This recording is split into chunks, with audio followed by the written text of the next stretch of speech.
Olá a todos, então essa é a nossa terceira videoaula da curso de Educação Fiscal e Cidadania, a terceira videoaula da aula 5, né?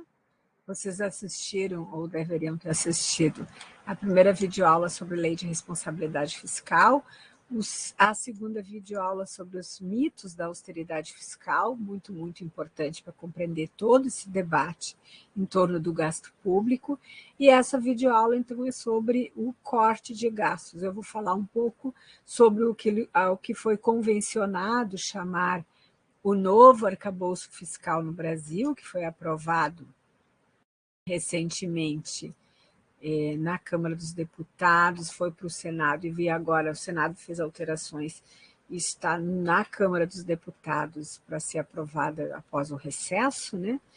E vamos falar um pouco, então, dessa passagem aí da Emenda Constitucional 95, que estabelecia o teto de gastos, para essa nova regra fiscal, com outros agora, enfim, não vou comentar sobre isso, qual é o gasto está condicionado a quais regras agora, aquilo que foi chamado de o novo, convencionado chamado novo arcabouço fiscal. Então, queria fazer algumas reflexões com vocês, e a primeira reflexão é se o aumento dos gastos públicos provoca crise ou a crise provoca aumento de gastos públicos. O que é causa e o que é consequência, e o que a gente ouve, né? Esse é um dos objetivos desse curso, né, ou destas aulas, de que todo o curso é desmontar, desmistificar os mitos. O que são mitos? Mitos são aquelas verdades, entre aspas, que de tanto ser repetidas, ou seja, aqueles temas que não são verdadeiros, mas de tanto ser repetido e ser repetido sem uma reflexão, se tornam verdadeiros. Então, o objetivo é desmontar, desmistificar esses mitos.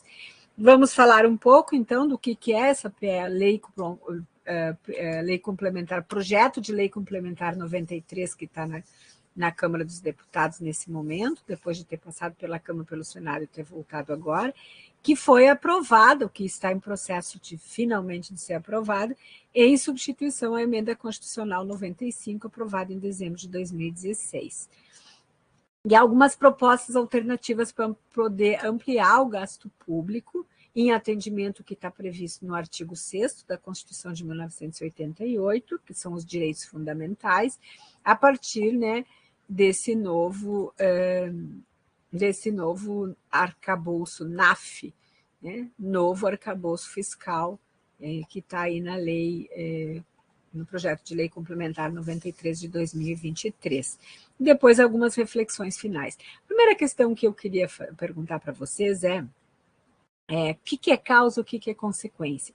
Claro que para poder responder essa pergunta, se vocês já assistiram a minha videoaula sobre os mitos da austeridade e também leram um breve texto de 3 páginas que eu escrevi sobre os mitos da austeridade fiscal, vai ser, digamos assim, mais fácil responder essa pergunta. O que é causa, o que é consequência?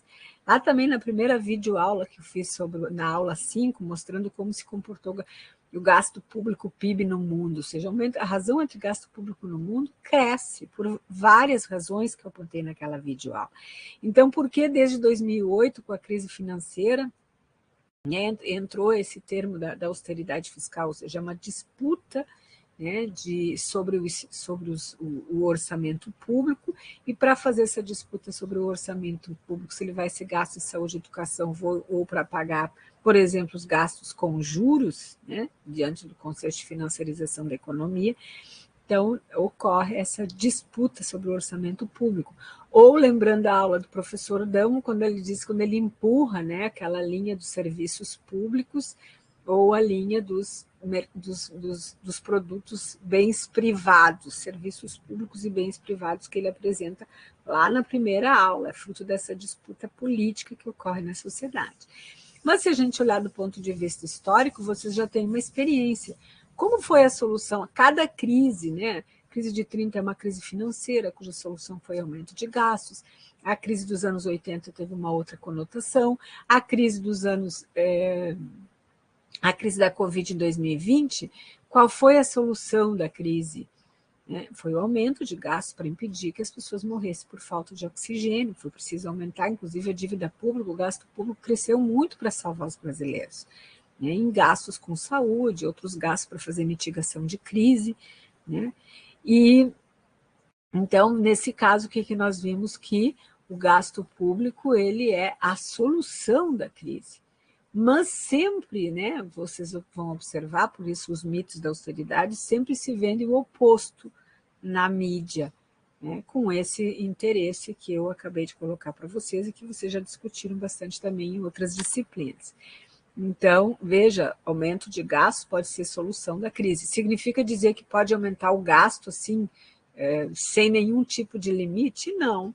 Né? Tem que controlar os gastos, né? Porque tem que fazer essa essência da ciência econômica. A ciência econômica também ela não é uma ciência neutra, e quando é feita a política macroeconômica, o aumento de gastos, se ele for não monitorado, precisa ter uma boa política bancária que controle a taxa de juros.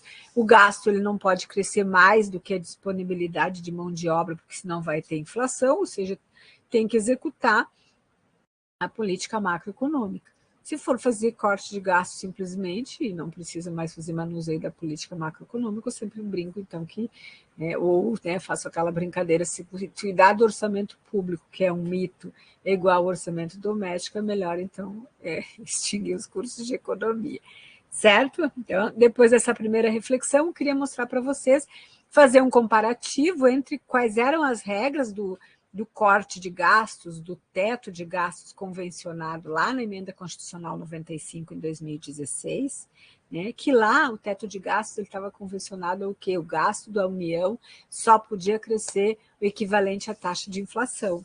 Naquele momento, né, se houvesse uma previsão se tivesse ocorrido um aumento do PIB, um crescimento econômico, um crescimento da receita, não poderia gastar esse aumento da arrecadação. E as consequências, todos vocês já sabem, né? A Emenda Constitucional 95 ela foi descumprida 5 vezes, ela reduziu o gasto com saúde, o gasto com educação, o orçamento de gênero, em ciência e tecnologia, na universidade, enfim, teve um corte significativo em investimentos públicos, né? Ou seja, o papel aceita tudo. E no meio da pandemia, em 2020, para poder aumentar os gastos públicos, inclusive fazer aquela transferência de recursos da União de 270 bilhões para os estados e os municípios, foi preciso fazer uma emenda alterando, flexibilizando a Emenda Constitucional 95 e, inclusive, a Lei de Responsabilidade Fiscal. Ok? Como vocês devem ter visto no outro vídeo, chama atenção que muito da lei não é cumprido, mas para salvar vidas, né, precisou, então, flexibilizar a lei. E aquilo que não é cumprido, né, até hoje, como eu coloquei lá nos artigos 12 e 14. Todos esses temas eles estão interligados. Então, a proposta de lei complementar, é muito importante que isso aqui é uma lei complementar, não é uma emenda constitucional, como foi a Emenda Constitucional 95, ou seja, colocando a rigidez, o corte de gastos na Constituição, essa é uma emenda que complementa a Constituição, tá? Ela vai, na verdade, estabelecer um limite para esses gastos, que o gasto público da União ele só pode crescer até 70% do crescimento da arrecadação. Então, vejam que agora esse novo teto de gastos, ou esse novo limite de gastos, ou esse corte de gastos, né, que foi aprovado, e é muito importante levar em conta que cortar gastos públicos para sair da crise é um mito, né? Eu mostrei lá na outra aula que os países que cortaram aprofundou a crise, mas então como que no atual governo houve essa mudança de governo, então o ideal seria inexistir esse teto de gastos. Sim, o ideal seria se a sociedade brasileira tivesse eleito uma outra correlação de outros grupos que compõem o Congresso Nacional, que houve uma mudança de governo, mas não houve uma mudança na correlação de forças políticas no Congresso Nacional. Então, de certa maneira, já houve um avanço, entre aspas, até, com essa mudança da regra, porque a outra regra vinculava o gasto da inflação. Se aumentasse a arrecadação, o crescimento econômico, não podia aumentar o gasto em saúde e educação, por exemplo. Mas nessa nova regra, é ruim ter regra do teto de gasto, mas essa regra, pelo menos, ela é menos ruim que a emenda constitucional 95. Então, ela vai vincular o gasto da União ao crescimento da arrecadação.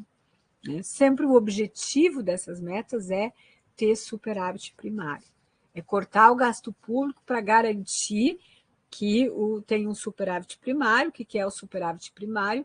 É a diferença entre receitas não financeiras e gastos não financeiros, que ao fim e ao cabo significa garantir que sobre recursos dentro do orçamento público. Vocês todos já leram aqui esse nosso livro, tem 2 capítulos sobre orçamento público e gasto público, né? Para garantir que tem equilíbrio, eu tenho que cortar gastos em saúde e educação, gastos primários, para garantir os pagamentos dos juros da dívida, ok? Porque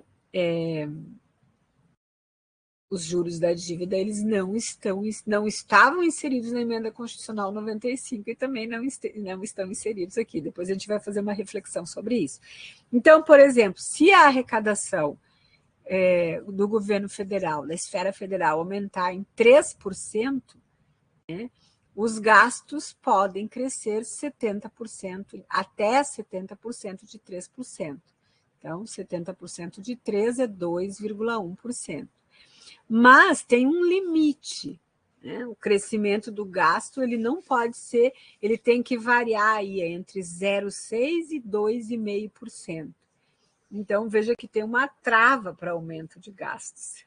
A concepção neoliberal de Estado está embutida aí.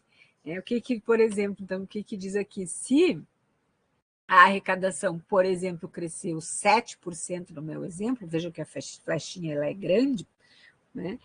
70% de 7%, os gastos poderiam ser ampliados em 4,9%. Mas não pode, porque 4,9 é maior do que a trava que permite um crescimento do gasto de, no máximo, até 2,5%.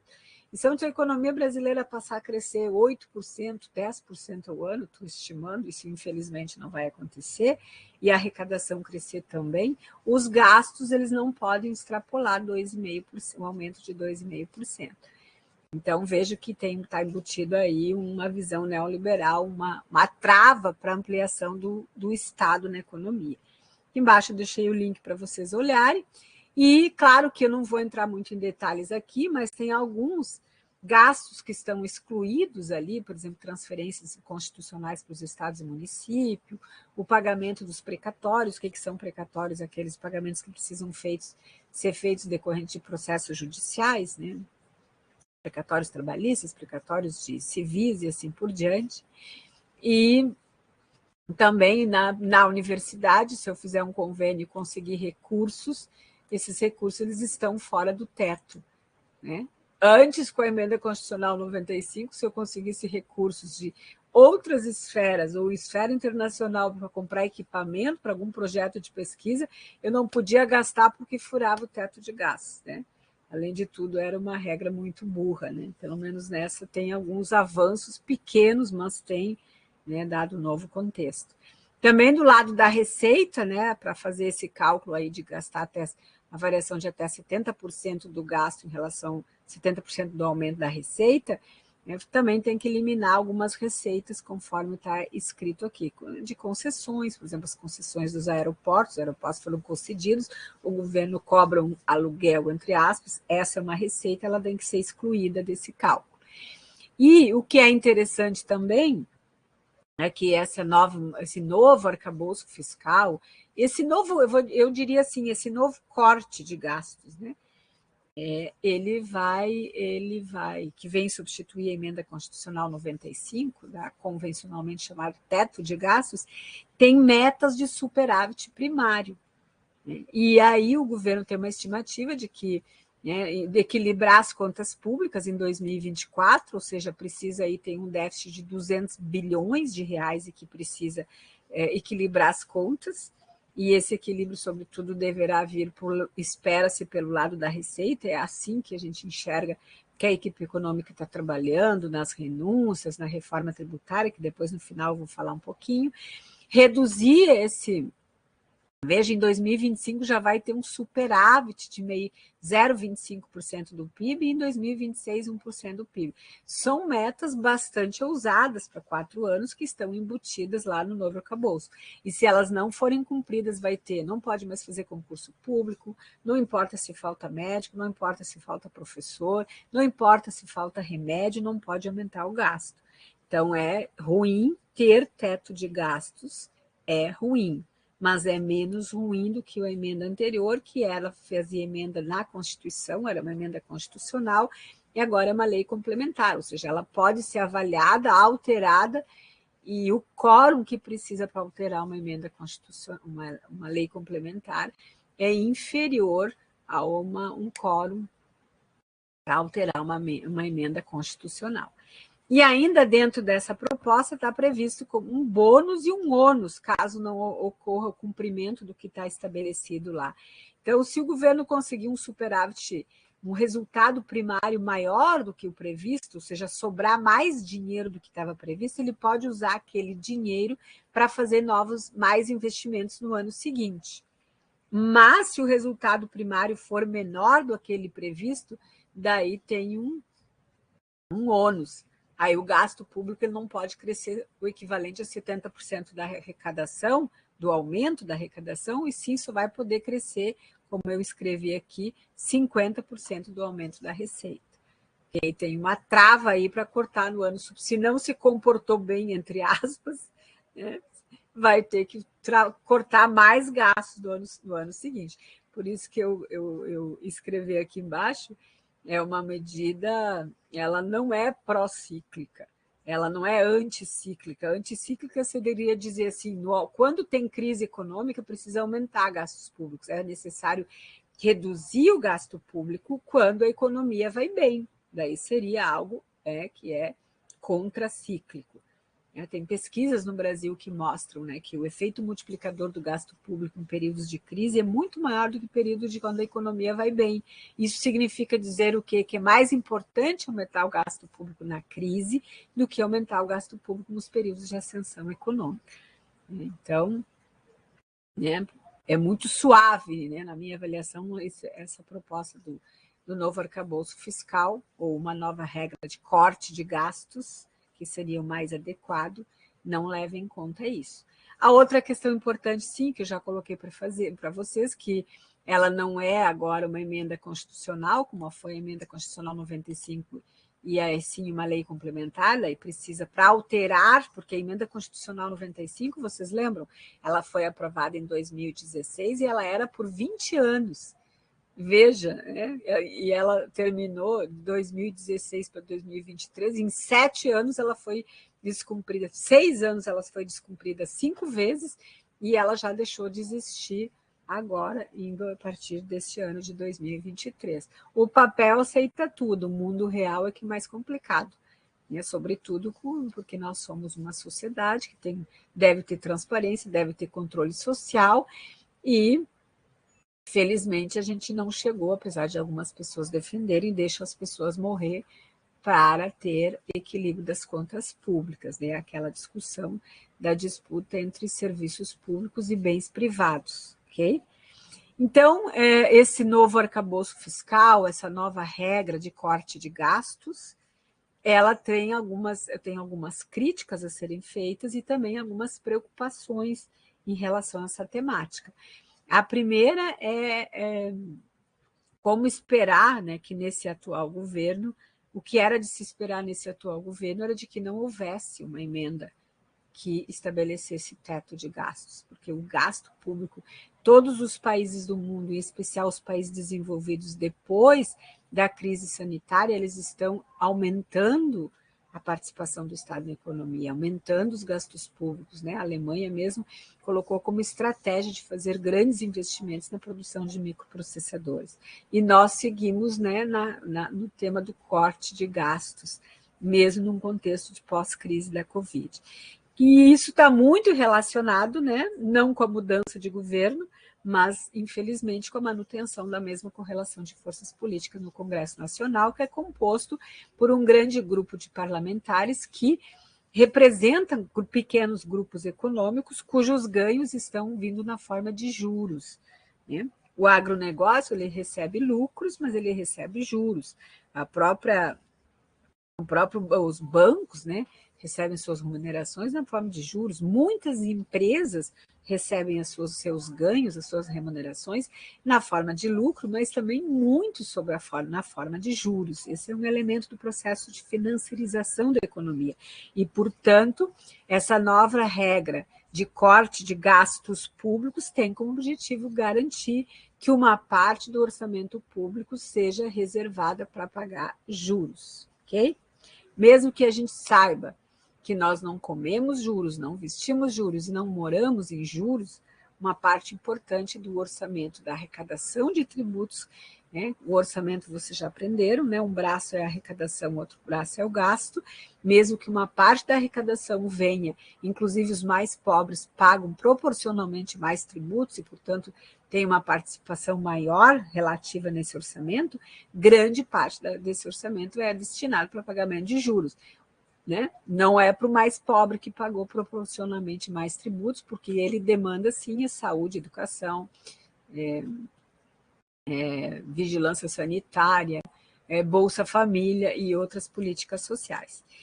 A outra questão que é crítica, né, que tem uma preocupação, é de que era de se esperar, né, que também a regra fiscal fosse construída de baixo para cima, né, assim como vem sendo construído o plano plurianual. Vocês vão ter a próxima aula, é transparência e controle social, né, ou seja, seria a população que deveria se reunir e dizer quais são as necessidades na educação, na saúde, na cultura, na assistência social, na ciência e tecnologia, e depois os economistas deveriam construir os parâmetros dessa política fiscal. Primeiro, nós temos que cumprir o que está previsto na Constituição que nós aprovamos em 1988. E lá está dizendo que são direitos fundamentais a saúde, a educação, a alimentação, o trabalho, a moradia, o transporte, o lazer, a segurança, a previdência social, proteção à maternidade, infância e assistência aos desamparados, desculpem. Ok?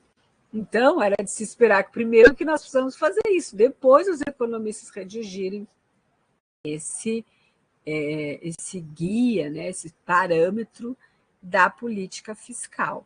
E não foi isso que aconteceu, veio de cima para baixo, veio, né, como uma representação de grupos econômicos com forte poder político sobre o Estado. E aí, né, nesse sentido, tem uma inversão, porque primeiro é preciso pensar uma economia a partir dos direitos da Constituição de 1988 e que esses sejam levados em conta para definir os parâmetros para a política fiscal, pois a economia ela não é uma ciência neutra, né? Ela sempre vai prejudicar um grupo e beneficiar outro.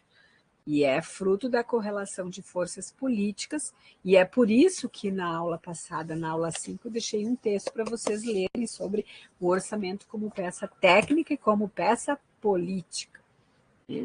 Então, veja, no artigo 3º da Constituição de 1988, diz que constituem objetivos fundamentais da República Federativa do Brasil construir uma sociedade livre, justa e solidária, cortar recursos públicos para as creches, deixar as crianças sem creche, deixar as crianças comendo massa podre, como aconteceu em Porto Alegre, ou a ausência de remédio para tratamento de câncer no SUS, garante uma sociedade justa e solidária.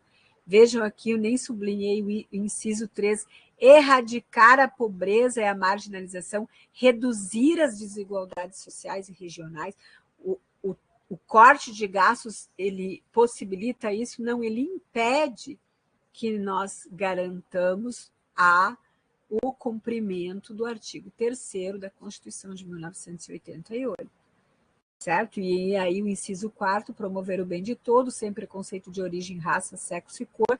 É só olhar os indicadores de desigualdade no Brasil e não ver que mulheres negras, né, normalmente não, e sempre tem indicadores de desigualdade piores que mulheres brancas ou homens brancos. Então, sim, é uma crítica bastante importante.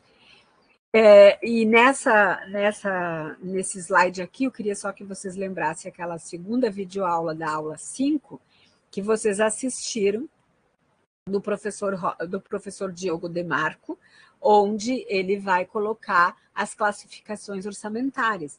Então, veja, no Brasil existem as receitas primárias, são as de tributos, todas as aulas que vocês tiveram sobre tributos, existem as receitas financeiras, porque a União também busca empréstimo, emite dinheiro, emite papéis, né?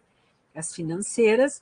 E quando ela emite papéis, títulos públicos, nós compramos, né? Os agentes econômicos compram, as grandes empresas, os bancos, os fundos de investimento, os fundos de previdência, e em troca recebe uma taxa de juros cuja despesa sai do orçamento público. E do outro lado nós temos as despesas. Veja que nós temos as despesas primárias, as despesas financeiras e aquilo que eu chamei aqui de gastos tributários. Por quê, gente? As primárias são os únicos gastos que estão subordinados ao arcabouço fiscal, ao teto de gastos. O que são as despesas primárias? Salário, pensão, aposentadoria, obra, custeio, saúde, educação, tudo, né? Exceto os gastos, as despesas financeiras.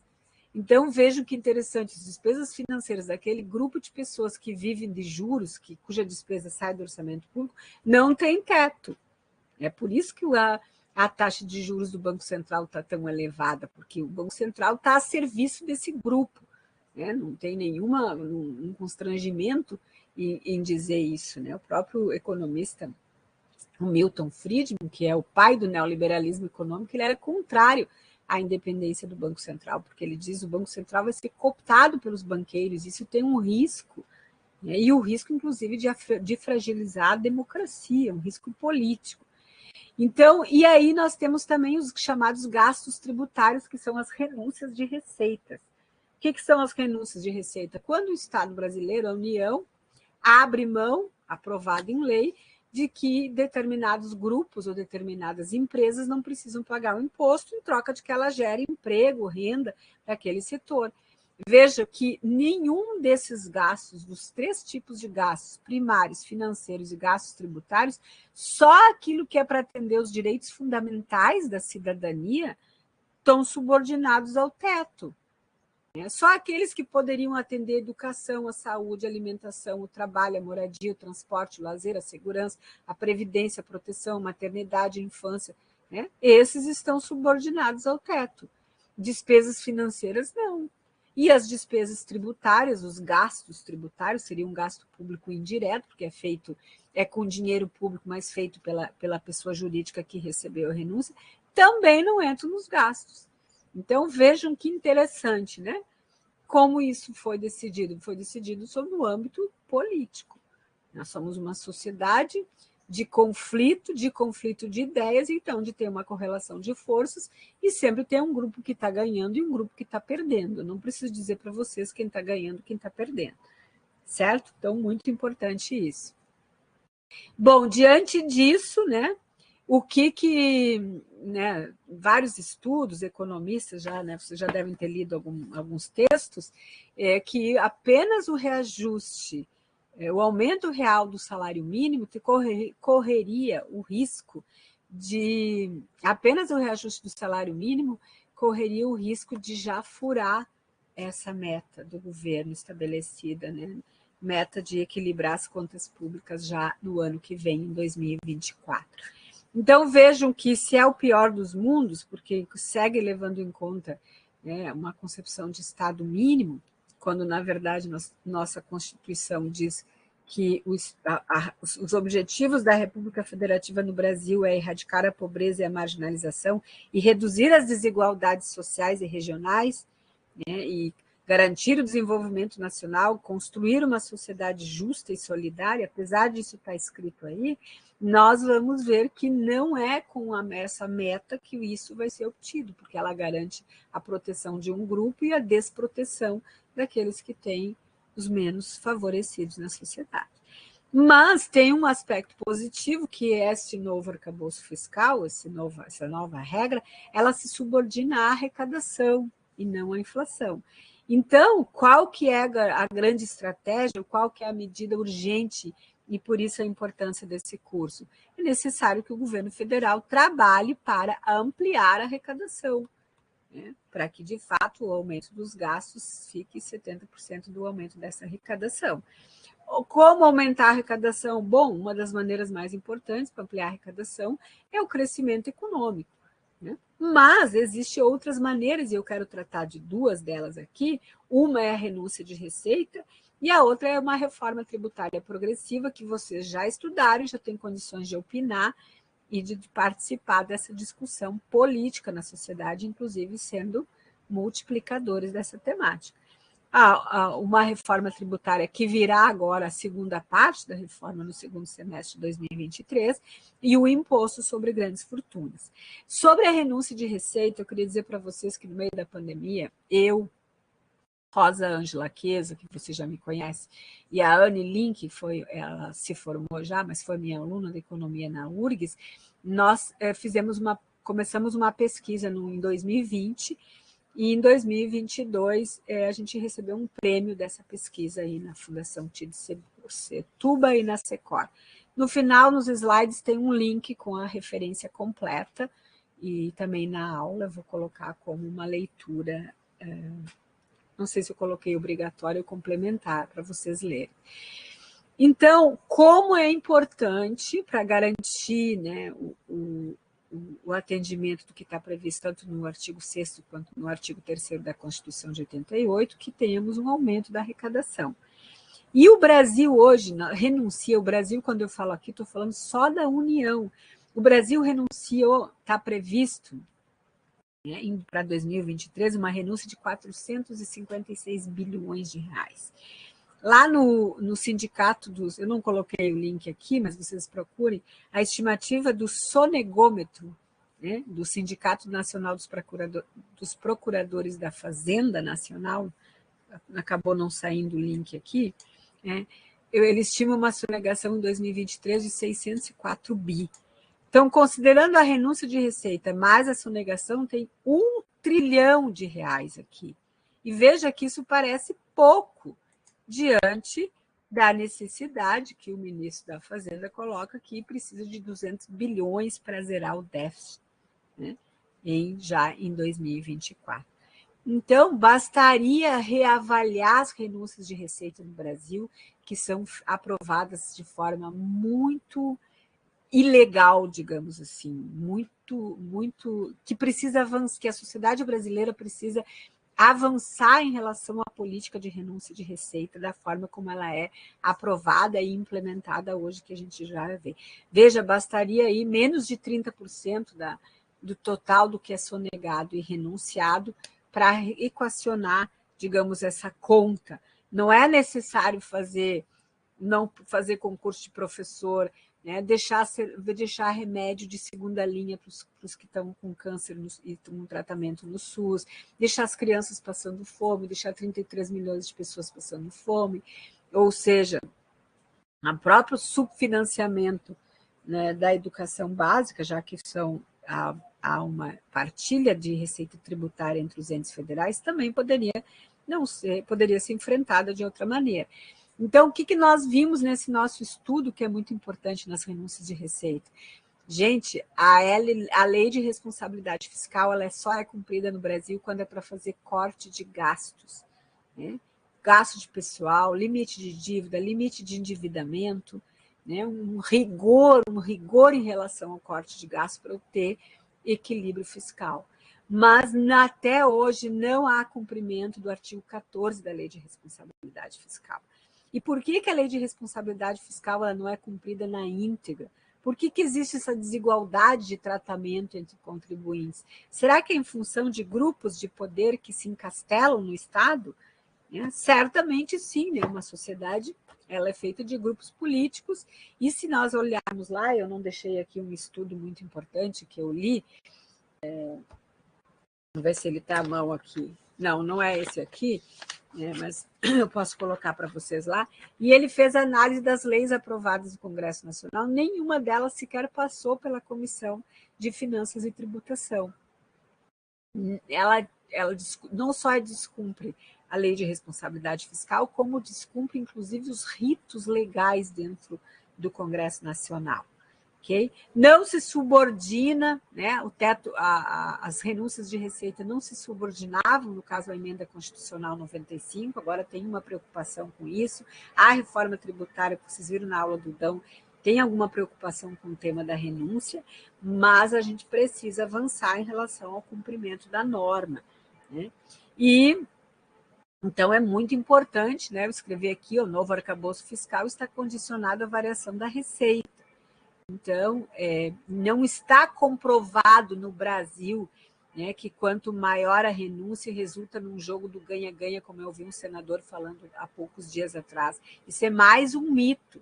O Brasil pode ter mais renúncia e mais corte de gastos em áreas fundamentais como saúde e educação, que são redutores da desigualdade. Veja, eu tenho certeza que o Dão colocou um estudo que a CEPAL fez em 2015, mostrando que o índice de Gini, a desigualdade no Brasil, ela diminui um pouquinhozinho com os impostos diretos, aumenta muito com os impostos indiretos sobre consumo, mas o que faz a desigualdade diminuir no Brasil eram os gastos com educação em primeiro lugar e saúde em segundo lugar.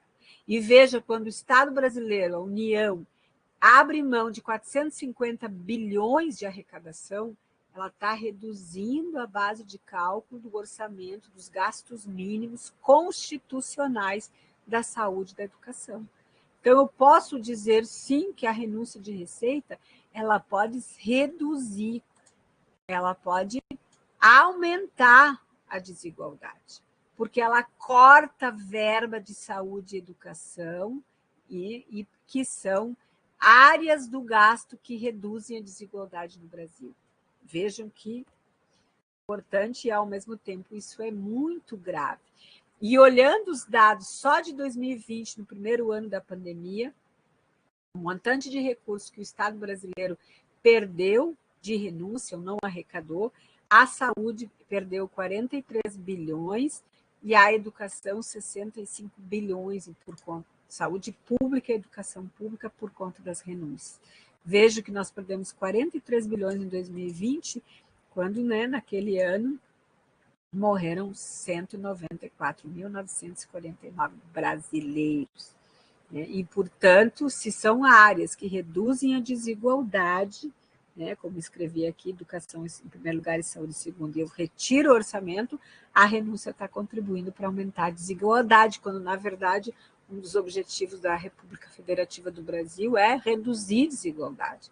Então, como está, né, a atuação do Estado federal, né, no seu compromisso da Constituição de 1988 em relação à política pública de renúncias fiscais. E aí, mais um outro cálculo, no projeto de lei orçamentária anual de 2023 da União, né, houve uma renúncia de 73 bilhões na saúde, 17 na educação, que daria 90 bilhões, fazendo um cálculo muito, né, uma média aí de 15% desse valor que comporia o orçamento da saúde e educação, nós perdemos 30 bilhões de reais no orçamento da saúde e da educação. Para onde? Não sabemos. Apenas recentemente, no governo federal, a Receita Federal do Brasil, em maio de 2023, passou a divulgar o nome das empresas. Tá? E então, agora estamos fazendo, né, várias pessoas já estão estudando, instituições buscando esses dados, para saber quem recebeu, quanto recebeu, o que ela devolveu. Né? Porque muitas das políticas de renúncia de receitas são entregues, descumprindo a lei, sem condicionalidades, e sem que haja um monitoramento e uma avaliação dessa política pública. Quem não gostaria de receber renúncia de receita, não pagar os seus impostos pelo resto da vida, todo, e está bem escondidinho sem ninguém saber, e não precisar prestar contas para saber se de fato ele promoveu, aumentou o nível de emprego, promoveu o desenvolvimento econômico naquela região e assim por diante. Um outro dado interessante que nós buscamos, e é muito importante, vejam, a reforma da Previdência, que foi feita em 2019, né, o próprio ministro da Fazenda à época dizia que era necessário fazer uma economia de 1 trilhão em 10 anos, e que isso, né, logo precisava fazer uma economia anual de 100 bilhões. Né? A renúncia de receita em 2019 ela foi de 143 bilhões, muito mais do que a meta de economia, e por isso foi feita a reforma da Previdência. Veja, quantas pessoas no Brasil, dentre as quais eu, vai precisar, no meu caso, trabalhar 10 anos a mais para essa economia de 100 bilhões. Em compensação, grupos econômicos recebendo renúncia de receita, sem que a gente saber se teve condicionalidades, qual foi o resultado que ela entregou para a sociedade. Então, vejo como essas discussões políticas, né, ao invés de ampliar, ao invés de reduzir as desigualdades, elas podem estar, sim, ampliando as desigualdades. E o próprio Tribunal de Contas diz que 84% das renúncias fiscais da União elas são concedidas pelo resto da vida, por tempo indeterminado. Enquanto que todos os outros gastos, saúde, educação, segurança, tudo que passa pelo orçamento público, a cada 2 meses, conforme exige o artigo 9º da Lei de Responsabilidade Fiscal, precisa avaliar se a receita que está entrando ela pode financiar aquelas despesas previstas no orçamento. Se não está entrando, se o ente público não está arrecadando dinheiro suficiente para pagar aquelas despesas, tem que fazer corte das despesas. Veja, e a renúncia é por toda a vida, sem saber quem é, sem saber qual que é o retorno, quanto emprego gerou, quanto de desenvolvimento econômico gerou, quanto de investimento em ciência e tecnologia gerou, porque nós não tínhamos os dados. Parte dos dados foram disponibilizados agora em maio no governo federal, mas em alguns estados e municípios ainda está bem escondidinho, apesar da alteração do artigo 198 do Código Tributário ter sido aprovado pela Lei Complementar, acho que é 187, em dezembro de 2021. Ok, gente? Então, vejo que trabalhar a renúncia de receita no Brasil é uma grande possibilidade, uma grande fonte de aumentar a arrecadação anual para garantir um orçamento público que atenda às necessidades daqueles brasileiros que mais contribuem em termos proporcionais no pagamento de impostos. E necessário, e mesmo que não fosse, né, a devolução dessas políticas públicas para garantir o que está escrito na Constituição de 88, que foi aprovado pela cidadania brasileira.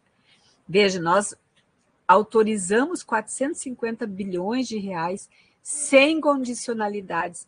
A Coreia do Sul, quando ela aprova o orçamento, o projeto de desenvolvimento via concessão de renúncias, a empresa tinha que se comprometer a gerar empregos, tinha várias metas, e as empresas que não conseguiram alcançar aquelas metas tiveram que devolver aquele dinheiro público. Aqui no Brasil não tem meta, o dado está escondido, ninguém avalia, não sabe quais são os resultados. Enquanto nós temos um conjunto de indicadores na saúde, na educação, conforme o professor Robert colocou na aula 2, no âmbito das políticas de renúncia nós não temos indicador nenhum, porque sequer, né, temos ainda a transparência necessária, né, a despeito de já ter dito para vocês que os dados, o nome das pessoas, o setor, o KENAI, o valor, a lei foi divulgada agora em maio de 2023, e no próximo, em um dos links próximos vai ter, um dos slides próximos vai ter o link para que vocês possam também fazer essa pesquisa e buscar os dados. Então, toda a política pública tem que ser monitorada, avaliada, alterada. E se ela for ineficiente, ela tem que ser extinta. Né? Nós conhecemos várias políticas públicas que foram extintas porque percebeu-se o resultado. Veja, o Tribunal de Contas, ele analisa várias, né? O Bolsa Família foi tão estudado pelo Tribunal de Contas, né? Mostrou-se que o resultado dele é muito importante para o desenvolvimento econômico. Por que não estudou a política de renúncia? né? Também tem uma cobrança não só da sociedade civil, mas também dos órgãos de controle e fiscalização. Alguém está ganhando, o grupo está ganhando sem que os demais saibam quem são e o que está fazendo com o dinheiro público, enquanto esse recurso público ele faz falta em outras áreas fundamentais, né, para reduzir a desigualdade no país. Aqui está, então, a União divulgou em maio de 2023, o link está aqui, os dados, né, o que está escrito na Lei Complementar 187, né, não é mais vedada a divulgação de renúncia de receita cujo benefício seja pessoa jurídica, e aí vocês podem entrar lá, fazer uma pesquisa, questionar, usar a Lei de Acesso à Informação, que é para isso que vocês estão fazendo o curso. Aliás, eu sugiro que vocês usem Lei de Acesso à Informação, não só no caso da União, ela já disponibilizou os dados, mas que vocês façam esse pedido usando o artigo 198 do Código Tributário que está aqui, pedindo os dados sobre renúncia de receita dos estados e municípios. Mas eu, sinceramente, espero que não aconteça com o estado de vocês o que o Rio Grande do Sul teve a ousadia de fazer.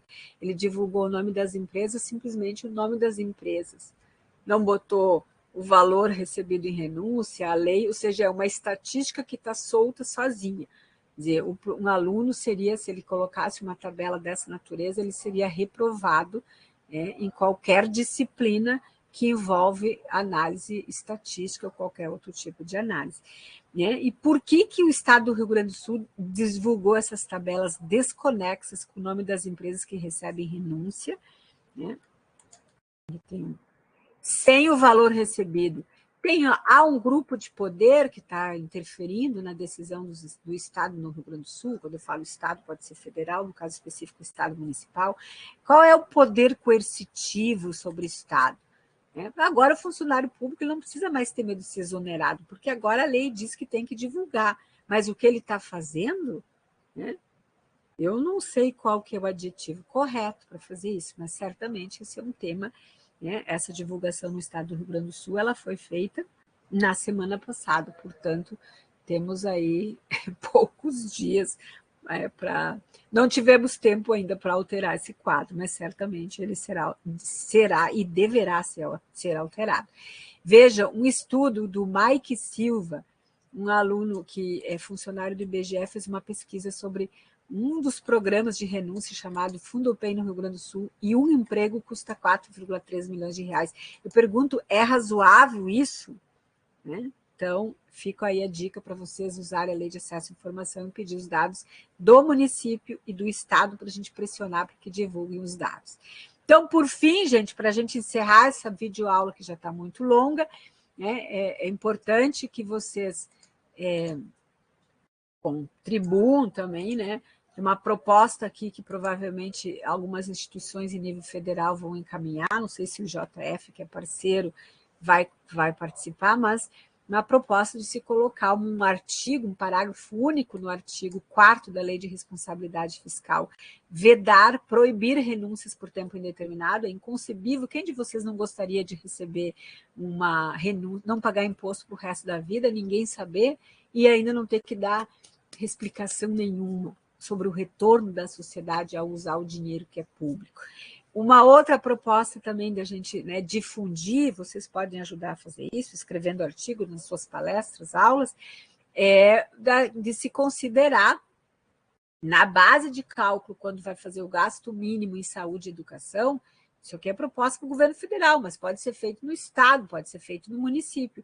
Vamos lá ver o montante de renúncias e vamos calcular. No caso do governo federal, seria 30 bilhões a mais nos dois orçamentos. Né? Cobrar um posicionamento do TCU, né, ou dos tribunais de contas dos estados, e no caso, quando tem municípios, né, que é São Paulo e Rio. Mais transparência também em todas as pesquisas, e a outra proposta, obviamente, que é necessária aqui, né, já que nós estamos falando de fontes para ampliar a arrecadação do governo federal para poder aumentar os gastos e cumprir o artigo 3º e o 6º da Constituição de 88, né, uma vez que o aumento de gasto público promove crescimento econômico, soluciona a crise e não aprofunda a crise, como alguns querem demonstrar, né? Vocês têm que relembrar lá da aula sobre os mitos da austeridade. E aí eu queria relembrar que o professor de imposto de renda pessoa física o professor Lettieri mostrou esses dados, né? E esses dados aqui os dados abertos da declaração do imposto de renda da pessoa física no Brasil. Vejam aqui, senhores, quem recebe mais de 320 salários mínimos ao mês, digamos 320 mil, quanto que ele tem 70%, 69%, 38% da sua renda é isenta. Quanto maior a renda dos contribuintes, acima de 60 salários mínimos ao mês, mais da metade da renda dele é isenta. Enquanto um indivíduo, veja, que recebe entre 5 mil reais, ele tem isenção, 13% da sua renda é isenta, ou seja, ele paga imposto de renda sobre 87% da sua renda.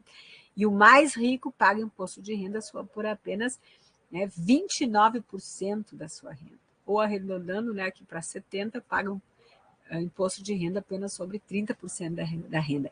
E é por isso que um contribuinte que ganha entre 5 e 7 salários mínimos paga uma alíquota efetiva de imposto de renda de 3,87%. E aquele que recebe mais de 320 mil por mês paga 2,1%. Ou seja, quem ganha mais no Brasil, essa linha em forma de U invertido, acima de 30 salários mínimos ao mês, paga cada vez menos, proporcionalmente menos.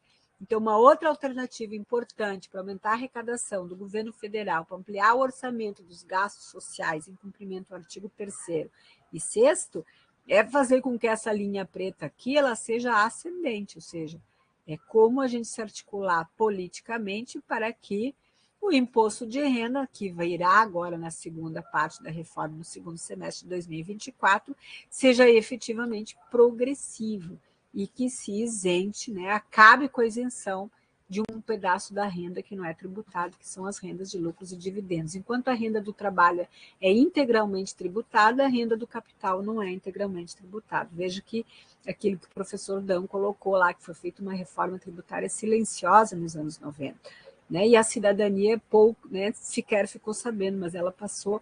Por isso que a tabela não foi atualizada, para botar os que menos ganham, né, foi aumentando o número de contribuintes, para poder que os mais ricos, né, que vejam aqui, apenas 28 mil pessoas, dos 30 milhões, 31 milhões de declarantes, apenas 28 recebem, pagam apenas 2,1% de alíquota e têm 70% da sua renda isenta de imposto de renda. Então, gente, isso é muito importante. Eu vou ficando por aqui. Né?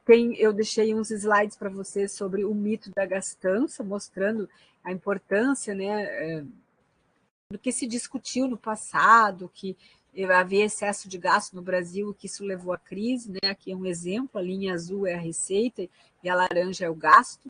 Veja que em 2014, quando o Brasil tem o primeiro déficit primário, lá com o governo Dilma, não foi o problema o aumento de gastos, o gasto até ele diminuiu um pouquinho, o problema foi a queda na arrecadação. Então, enfim, tem vários exemplos que mostram as consequências perversas, negativas da emenda constitucional 95. Corte de gastos representa aprofundamento da crise. Então, os mitos da austeridade. Veja o que aconteceu aqui em 2015, né? A partir de 2015, nós vamos ter um aumento da desigualdade no Brasil. Por quê? Porque a redução da desigualdade no Brasil, nesse período aqui, desde 1995, ela foi feita pelo gasto público, né? Seja lá pelo Vale Gás, depois mais tarde Bolsa Família, Minha Casa Minha Vida, Luz para Todos. Quando inicia a política do corte de gastos, a desigualdade. Quando inicia a política da emenda constitucional 95, vai cortar principalmente gastos, saúde e educação, que são os que reduzem a desigualdade, aumenta o índice de Gini, ou seja, aumenta a desigualdade no Brasil. Por quê, gente? Porque os países ricos, vejam que os países ricos, os Estados Unidos, olha, o gasto público no Brasil, nos Estados Unidos é 40% do PIB, na França é mais de 50%, e no Brasil que o objetivo era, sabe qual? Chegar um gasto público de menos de 12%, em torno de 12% do PIB. Sabe quem é que gasta menos de 12% do PIB em gastos públicos? Bangladesh, Guatemala, Macau, Nigéria, Sudão, a República Central Africana, né? Enfim, depende do que nós queremos para o nosso país.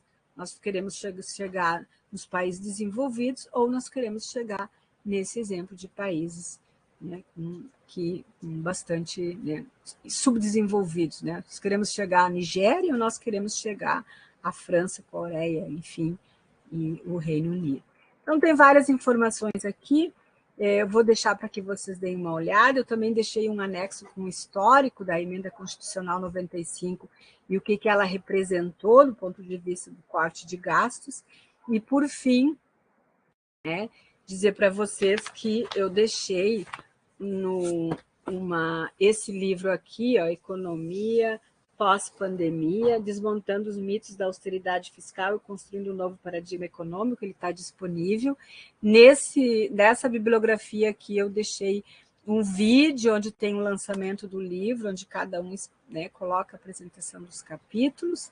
E, por fim, né, também mostrar para vocês que eu deixei aqui aquele capítulo sobre renúncia de receita e desigualdades, aquele trabalho sobre renúncia que recebeu um prêmio, mitos da austeridade e outros artigos. Mas lá no Moodle, né, da aula está escrito o que é leitura obrigatória e o que não é. Então, muitíssimo obrigada e nos encontraremos na nossa aula síncrona. Um abraço a todos.